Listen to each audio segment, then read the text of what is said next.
When you're looking for an investment tool, there's often certain attributes that it must have and other attributes that it would be nice to have. Now, of course, every person is different.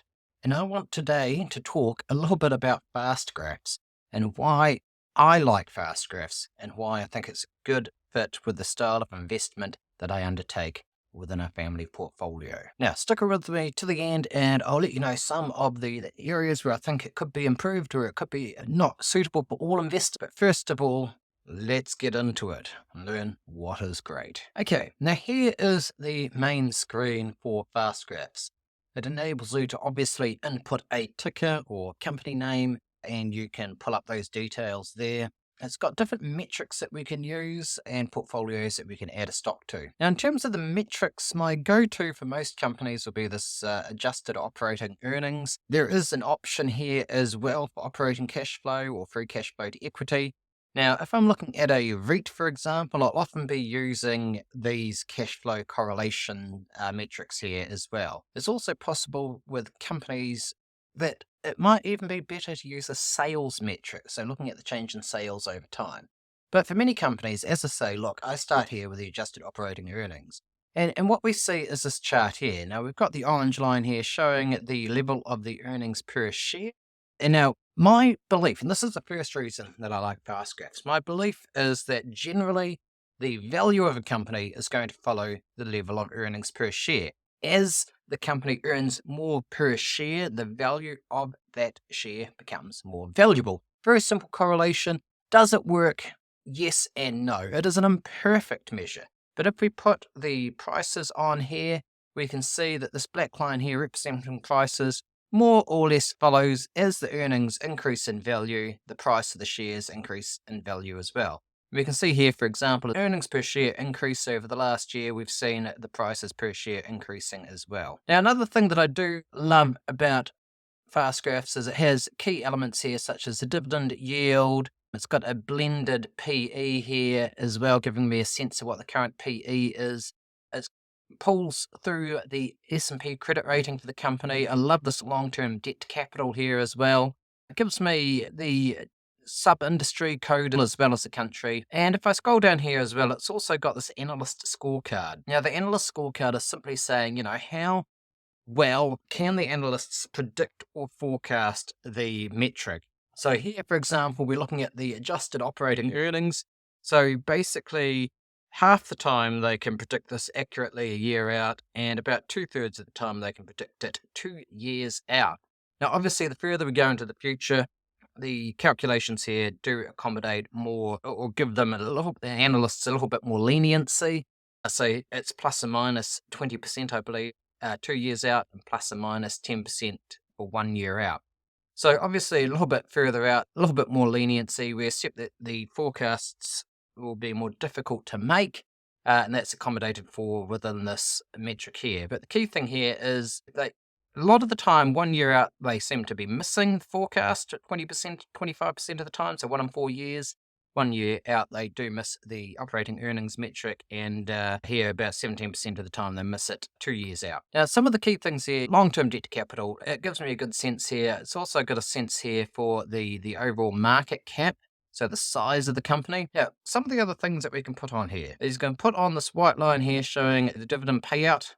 And as we hover over the dividend level each year, we get this sense here. It has calculations, so it's showing us the dividend level, the dividend percentage, yield, as well as the dividend payout ratio. So we can see here, for example, that the dividend payout ratio is nice and low at present. And let's switch over to the Analyst Scorecard. Now we can see here, for example, that there are a couple of tough years here, 2017, 2018, and 2020, where they struggled to estimate the company's earnings. And so we can often see, for example, in some companies over time, the earlier analyst estimates were poor, and then we see them improving. And that's often a combination of several factors. Number one, the company can provide better guidance. They're in a more stable industry, they're being well managed, they can provide stable guidance, and then analysts can make a better forecast and estimate. And then number two, as well as conditions in the industry improve, analysts can often make a better forecast. Now, I do like to look at this historical element here. Now, the beautiful thing about this as well, as we adjust the time frame here, it begins to adjust the images here as well as some of the calculations. Now, another good thing to put on is this normal price to earnings line. So this represents here over this time frame, what has price been doing? So here, for example, we see prices were below the 15 PE for quite a while, and over this time span, then this blue line's basically been pulled down because of that. If we zoom in to more recent results, we see again that the prices were below the 15 PE, and so the blue line is lower. Here, for example, they spent quite a bit of time above 15 PE, and so prices, the normal PE is slightly higher. Now, another good thing to look at here is this performance tab. So I'm going to max this out here, and it gives us the dividend level per share, dividend growth rates, the adjusted earnings dividend payout ratio as well, so we can see whether or not it's being managed carefully and consistently. And it's got a couple of other options and metrics down the bottom here in terms of the performance. So the dividend results here, we can see the compound growth rate's been about 8% over 20 years. We can see here the compound growth rate is exceeding the S&P 500 over this level, over this period of time. Now that will obviously change as we, for example, change the time frame we're looking at. So here from 2015 to now, we're talking about a slight underperformance of the S&P 500. So it really depends on where we start these measurements in terms of what these results are going to look like. Now, it's got another fabulous option here to look at reinvesting the dividend or not. So if we're taking this off, we can see that again, it is still beating the SPY. We can see the total dividends paid out are about twice of what the S&P 500 index would have returned to us. And a lot of the times, I think this total return metric here with the reinvestment of the dividends is also a useful one to keep an eye on. So here, for example, Chubb Insurance is looking as though it's got a good potential here. Now, the next window to look at, I believe, as a useful one is this forecasting calculators. Now, this is really where I think the FastGraphs really begins to shine. Now, there's quite a lot of information on here. So I guess the first thing to look at is if we look here, usually only 1 or 2 years out, we get quite a large number of analysts providing their estimates for these metrics. So here we're saying at this level, in the end of the 2025 financial year, analysts are forecasting an EPS of 23.44. Now, that is met by the company, and if that level of EPS is achieved and prices return to this point here, 15 times price to earnings multiple, it means that from where we are today, we would achieve a 22.6% annualized rate of return. Now, this is a combination of without dividends here, but we've also got the dividends being paid in,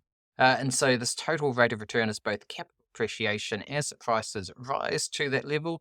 That's assuming that we hit this EPS level and prices hit this 15 times level. Now, it doesn't always happen. Sometimes prices will continue to be depressed, and sometimes prices will also shoot up to a much higher level than we anticipate. Now, another useful tab here is the normal multiple. So this is pulling the multiple that's been achieved. I can say, what's the multiple that's been achieved over the last X number of financial years? It might take the last 5 years as a fairly normal one, and we can see here instead of about 15 times, generally it trades at a premium, so about 16 to 17 times PE. So again, if we assume this earnings EPS rate was achieved and prices returned to this normal 16.43 times, we might actually get total annualized rate of return of about 28%. Now, there's a couple of other really cool things that we can look at here. We can also look at what's been happening 6 months ago from analyst estimates, 3 months ago, previous estimates, and the current estimates. And that's basically taking these numbers down the bottom here, where we can see what the analyst estimates were 6 months ago, 3 months ago, previous, and now. And it's also useful just to look at this section down here and really just see how they're changing over time. Are analysts revising the EPS estimates upwards or downwards? What's going on? And we can begin to think about what this means then in terms of the overall investment opportunity for us in this type of company. We can also click here on the long-term growth metric. Now, many analysts don't provide a long-term growth estimate. So this is essentially they're saying, hey, look, we expect this company to grow the earnings per share on average of about 15.5% per year for 5 years. So it's an exceedingly, I think, quite a difficult measurement for the analysts to get right, because some years are going to be stronger than others. Companies don't grow at a consistent rate per year, so they could grow 10% EPS one year, 20% the next, and it can change quite a bit. And so it is a difficult one to get right. Just switched over to Yahoo Finance. Now, FastGraphs and Yahoo Finance, they all pull data from different sources, which means that they use a different collection of analysts. And so we'll sometimes get slightly different analyst expectations in different services. Now, one of the benefits here of Yahoo Finance is it is a free service. Now, if we scroll over here to the Analysis tab for Chubb at the same company, we can see here that we've got a certain number of analysts providing expectations. Go back, check these also against the expectations in FastGraphs. I assume they'll be similar and comparable. We can see the average estimates here for next year, $21.23 for the 2024 financial year. Back in FastGraphs, $21.43 for the 2024 financial year. So similar, not quite the same. Now, if we scroll all the way down to the bottom here in Yahoo Finance, we can see growth estimates. Now, this is for, again, Chubb. And we can see here for the next 5 years per annum, they're estimating 17.7% growth per year each year for the next 5 years. Now, scrolling back to FastGraphs then, we can see on the long-term growth tab that that's a slightly more optimistic perspective here than the analysts reporting to the service that FastGraphs uses. Now, we could, of course, change some of these figures, and we can also do that with this custom here as well. And so we could actually say, hey, look, what happens if price was lower? So what happens if we could pick it up at 220, for example? And so we can get estimates that way. We can also come down here and we can also change, for example, dividend levels or EPS estimates. And we can then get a sense of what would change or how it would change if we altered these levels. And so it gives us the flexibility here to begin to adjust, and we can trial and experiment with different scenarios with FastGraphs so we can get a sense of what might happen, what could happen. Under what circumstances could this be a good investment, and what are some of the risks to look out for? We can also here use the historic compound annual growth rate, which has been 16%, which is also quite close to that long-term historic growth rate. Estimated growth rate here. And again, look, if these estimates came to pass, we could be looking at 20% annualized rate of return. This is why I like FastGraphs. Now, it's also important to note I've been looking at Chubb for a while, and while recording this video, in fact, the starting position has just pinged through as the order being completed in our family portfolio. So I have got a starting position now in Chubb. It has a low dividend yield, yes, but if we go through to the performance as well, we can see that the dividend growth rate, while it's a very low dividend growth rate, it's nice, it's steady, they've got a good payout ratio, and this, for me, and the family will be more of a total return story, looking at the overall growth of the company. So for me, because I believe that prices will be usually correlated to the earnings of the company, for me, this is a good fit. And it lets me have a look at whether or not I believe prices are disconnected. So here, for example, it looks like prices are lower than perhaps what they should be trading at, what they've traded at historically, or about this rate here, which would be based on the overall growth of the earnings of the company. And I can see prices are lower. So automatically that would indicate to me that there is a little margin of safety here. Not as much today, I think, as there probably was a couple of months ago.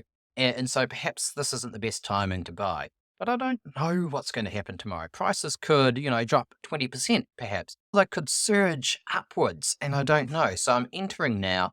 Perhaps not the best time, but I don't think it's also the worst time to start a position. And it also lets us in matches here. If I was buying, for example, back here in 2021, prices were quite a long way above here. It was trading at about 21 times in a price to earnings level. And if I bought there and I held through to about today, I would have had a 12% annualized rate of return, which is not bad. But as we can see here from the earnings growth, I didn't participate fully in all of that earnings growth. Now, if instead I had been purchasing after the COVID crash, for example, when prices were only 11 times on a price to earnings level, and I held it through to today, it would be looking at a much better 28% total annualized rate of return. Now, I remain focused on dividends and income from the stock market. FastGraphs can also be used for other more growth orientated companies, but to do that, we also have to look at these different metrics. Now, I've got a small family position in Rocket Labs. This is a company that was started here in New Zealand. So there's a couple of things here. There's not a lot of history here, and here on adjusted operating earnings, well, they're burning through money before they really get a big takeoff here in terms of the overall earnings over time. What do we do? The solution here could be simple. We could change this instead of earnings through to perhaps sales. And here we get a bit of a better look and a better use of the fast graphs here. So a couple of things to look at here. We can see again, currently sits at about 9 times on a price to sales basis, which is high, very high in fact. I don't usually buy a company like this, but what I'm looking at here is these estimated levels of earnings here into the future, where it looks as though they could be experiencing not just 14% increase in sales, this year, but potentially about a 67% in 2024, 50% in the year 2025, and another 47% in the year 2026. So those are some really massive sales growth figures or revenue figures in the future. If I'm able to buy here and prices will tend to follow these sales levels upwards, that could be, and this is very much, it could be a very profitable company to own. Now, switching over to the forecasting calculators. Now, there's a couple of things here. This is a small company. It's only 2 billion market cap. It's just starting, so it's very difficult in this type of industry to really get a good estimate, I think, because of the size of the company, because of the fragility, because of what happens, for example, if there's a disaster during a launch, it can really send the stock levels dropping. It can, cause future customers to pull out or to pull their contracts, for example, or to pull their requests and give their business to another company. Now, what we can, however, see here is you've got about 9 analysts providing estimates for sales for next year. They're on average looking at a 67% increase in the sales expectations for the 2024 financial year. And we can see these estimates over the last 6 months. They've been revised downwards fractionally, but not too much. Now, we've got 4 analysts providing estimates for the 2025 financial year. We can see quite a large increase here in the estimated level of sales or revenue per share. And we can see again that this has been fairly stable. These estimates haven't changed very much over the last 6 months. So I think when we look at this, this is a sense of how you can use FastGraphs to a more growth-oriented company. Now, it doesn't always have all the data we want, so we click here long-term growth rate. It's not really got anything useful here, for example. So we're talking about these sales figures here are empty. So we could, however, go here with a custom calculator and we could begin to change these figures, and we could begin to estimate what happens. This is how we can begin to use Rocket Labs, or we can look at the Rocket Labs growth-oriented company using FastGraphs. And so one of the reasons I do like it is it allows me to look at whether or not I'm buying at a reasonable level today, and whether or not I've got this runway here for future growth that I can tap into as well. What do you think? Hit me up in the comments down below. Is this a really interesting option for you? Is this a good piece of software? Is it one that you've used? Is it one that you're interested in using? And I'm keen to hear your thoughts. For me, I like this platform. For me, it is a mainstay for what I do and how I do it with the investing. It's not the only platform that I use. I certainly use other platforms, but for me, this is a key part. It fits well with how I like to think about investing, with my own personal beliefs about investing. And so for me, it gives me some confidence and security about my investing here as I look through different options and what might or may not happen here. And it helps me tremendously.